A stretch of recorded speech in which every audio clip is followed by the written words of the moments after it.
शरीर से अंदर से आपको वो ऊर्जा महसूस होती है। ऐसी ऊर्जा महसूस होती है जो असहनीय होती है। और आपके जो स्वादिष्ठान चक्र जहाँ होता है, मूलाधार चक्र से ऊपर की तरफ दूसरा चक्र होता है स्वादिष्ठान चक्र, जहाँ हमारा काम वासना का वास होता है, वहाँ से एक आपको ऊर्जा महसूस होती है कि आप अपने ब्रह्मचर्य को तोड़ दें किसी न किसी तरीके से। और जब आप जप करते हैं तो आपको ऐसा क्यों लगता है, आज की वीडियो में आपको यही बताने जा रहा हूँ, इसलिए वीडियो को ध्यान से सुनिएगा। और ये बहुत महत्वपूर्ण है क्योंकि ब्रह्मचर्य हमारी जो सप्त चक्रों के लिए बहुत महत्वपूर्ण है। ब्रह्मचर्य हमें शक्ति प्राप्त करने के लिए बहुत महत्वपूर्ण है। ब्रह्मचर्य जब आप धारण करते हैं तो आप तभी शक्तियों को प्राप्त करते हैं। ब्रह्मचर्य के कारण ही आपको आपकी तपस्या, व्रत और मंत्र जाप का फल प्राप्त होता है। क्योंकि जब आप मंत्र जप करते हैं तो आपकी जो ऊर्जा है वो ब्रह्मचर्य के कारण ही आपके चक्रों को जागृत करती है। और जब किसी व्यक्ति के चक्र जागृत होते हैं तो उसका जो संपर्क है वो देवीय शक्तियों, ब्रह्मांडीय शक्तियों से हो जाता है। होता क्या है कि जब आप जप करना शुरू करते हैं, आपने संकल्प ले लिया कि मुझे 21 दिन जप करना है, या फिर कई बार तो जब भी होता है बिना संकल्प के साथ आप जब जप करना शुरू करते हैं तो आपको 5 या 6 दिन हो जाते हैं, तो आपके अंदर से आपको महसूस होता है कि आपको ब्रह्मचर्य खंडित कर देना चाहिए, जो द्रव्य है उसको अपने शरीर से निकाल देना चाहिए। आपको बार बार ऐसा लगता है, काम वासना की तरफ आपका जो है वो मन अग्रसर होता है। आपका मन आपको काम वासना से जुड़ी चीज़ें देखने के लिए प्रेरित करता है, सुनने के लिए प्रेरित करता है, पढ़ने के लिए प्रेरित करता है, जिससे आप अपना ब्रह्मचर्य खंडित कर पाएँ। पर मैं आपको बता दूं ये किस स्थिति में होता है।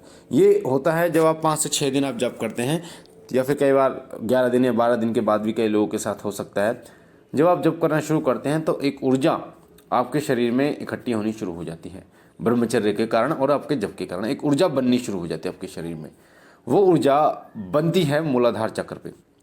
7 चक्र हर व्यक्ति को पता है, 7 चक्र होते हैं हमारे, और इन 7 चक्रों में सबसे पहला चक्र होता है मूलाधार चक्र, जो हमारे जो सबसे निचला चक्र होता है। और जो गुप्तांग होते हैं हमारे, उससे नीचे, सबसे नीचे, उन गुप्तांग से नीचे वाला जो चक्र होता है उसको मूलाधार चक्र कहा जाता है। ये चक्र जब जागृत होता है और आपकी ऊर्जा ऊपर की तरफ उठनी शुरू हो जाती है तो वो स्वाधिष्ठान चक्र तक जाती है। स्वाधिष्ठान चक्र जो कि हमारी काम वासना का सूचक है, इस चक्र पर ही काम वासना होती है, जहाँ पर गुप्तांग होते हैं। इसी जगह पर जो काम वासना से जुड़ी चीज़ें जो हैं वो शुरू होती हैं, उत्पन्न होती हैं। जब ऊर्जा इस चक्र पर बैठती है तो आपके अंदर काम वासना से पूर्ण विचार शुरू हो जाते हैं।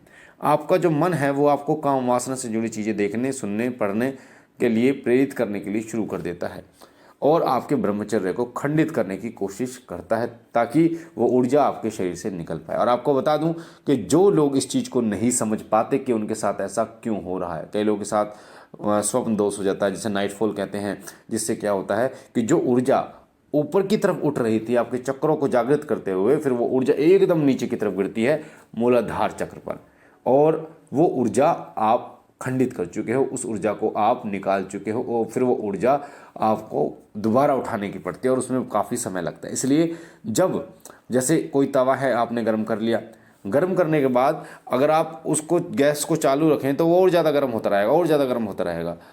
अगर आपने गर्म किया फिर ठंडा किया फिर गर्म किया तो वो उस लेवल पर नहीं पहुंच पाएगा जिस लेवल पर उसको पहुंचना चाहिए, उसको गर्म हो जाना चाहिए।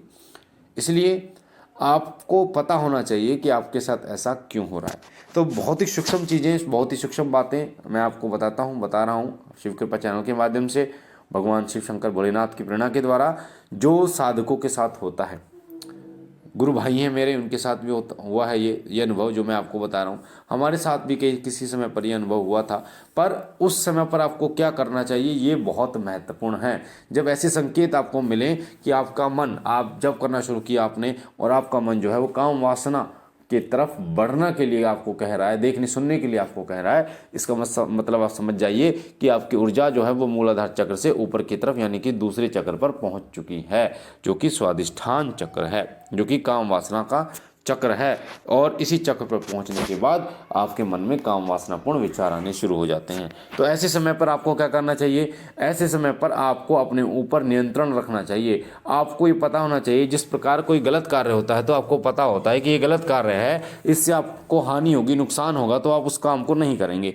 उसी तरीके से जब आपको ये पता है कि ये काम जो है वो गलत है, इसे करने से आपको हानि होगी, तो आपको सावधान हो जाना चाहिए और भगवान पे अपना जितना हो अपनी ऊर्जा को भगवान की तरफ आकर्षित करना चाहिए। और आपको खाली नहीं रहना, आपको अपनी मतलब बिजी आपको रहना है, ताकि आपको आपके मन में वो विचार ना आए।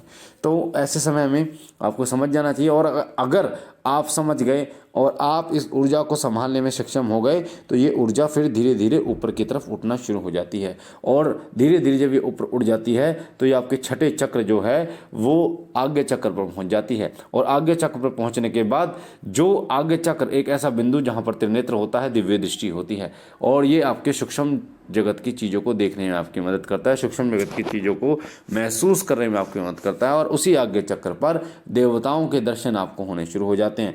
और आज्ञा चक्र का जुड़ाव डायरेक्ट ब्रह्मांड से होता है। ब्रह्मांडीय ऊर्जा को आकर्षित करना शुरू कर देता है आज्ञा चक्र, जिससे आपको नया नया ज्ञान प्राप्त होना शुरू हो जाता है और नई नई चीज़ें आपको पता चलना शुरू हो जाती हैं। ईश्वरीय अनुभव आपको होने शुरू हो जाते हैं और आप इस योग्य बन जाते हैं कि आप भगवान के दर्शन कर पाएँ। आपका ऑरा इतना तेजस्वी हो जाता है कि आपके कई किलोमीटर तक, 2 से 4 किलोमीटर तक कोई नकारात्मक शक्ति पास भी नहीं भटकती। आप जिस स्थान पर जाते हैं, जहाँ जाते हैं, वहाँ से नकारात्मक शक्ति पलायन कर जाती है, वहाँ से भाग जाती है। और आपका सकारात्मक ऑरा जो है वो अन्य लोगों को भी सकारात्मक कर देता है। अन्य लोग, अगर आप किसी व्यक्ति से हाथ मिलाते हैं, गले मिलते हैं या उसको टच करते हैं, तो आपकी सकारात्मक ऊर्जा उस व्यक्ति की नकारात्मक ऊर्जा को नष्ट कर देती है और उसके अंदर सकारात्मक और आध्यात्मिक विचार पैदा कर देती है, जिससे कि वो व्यक्ति भी ईश्वरीय तत्व की तरफ आगे बढ़ना शुरू कर देता है। अगर कोई व्यक्ति नास्तिक है, पूजा पाठ नहीं करता है, तो ऐसे व्यक्ति के संपर्क में आने के बाद आप की ऊर्जा उस व्यक्ति को मिल जाएगी और वो व्यक्ति जो है वो नास्तिक से आस्तिक हो जाएगा, प्रभु के गुणगान करना लगेगा, उसको ऐसी अनुभूतियाँ होनी शुरू हो जाएंगी। इसलिए आपको कभी भी ऐसा नहीं करना कि आप अपना जो है वो ब्रह्मचर्य तोड़ दें, ब्रह्मचर्य खंडित कर दें। इससे आपको बहुत बड़ा नुकसान हो सकता है और जो चीज़ें आपको प्राप्त होनी चाहिए थी, आपकी मेहनत पर पानी फिर सकता है, जिसके लिए आप ये कार्य कर रहे हैं। और एक बार ये ऊर्जा जो है ये सत चक्रों को जागृत कर दे, उसके बाद आपको वो मेहनत करने की जरूरत नहीं पड़ती जितनी मेहनत आपको उस समय करने की जरूरत पड़ती है। उसके बाद आप अपने ब्रह्मचर्य को भी संभाल पाते हैं, स्वयं को भी संभाल पाते हैं और अपना पल्ला भारी कर पाते हैं। तो ये बहुत महत्वपूर्ण जानकारी जो मैंने आपको बताई, मुझे आशा है जानकारी आपको अच्छी लगी होगी। शिव कृपा परिवार पर पहली बार हैं तो वीडियो के नीचे लाल कलर का बटन है सब्सक्राइब का, उसे दबा के चैनल को सब्सक्राइब कीजिए, लाइक कीजिए, शेयर कीजिए, कमेंट में ओम नमः शिवाय जरूर लिखिए और बेल आइकन को जरूर दबाइए, उस पर ऑल पर क्लिक कीजिए ताकि जो जानकारी हम डालें पूजा पाठ से जुड़ी वो सबसे पहले आपको मिल सके।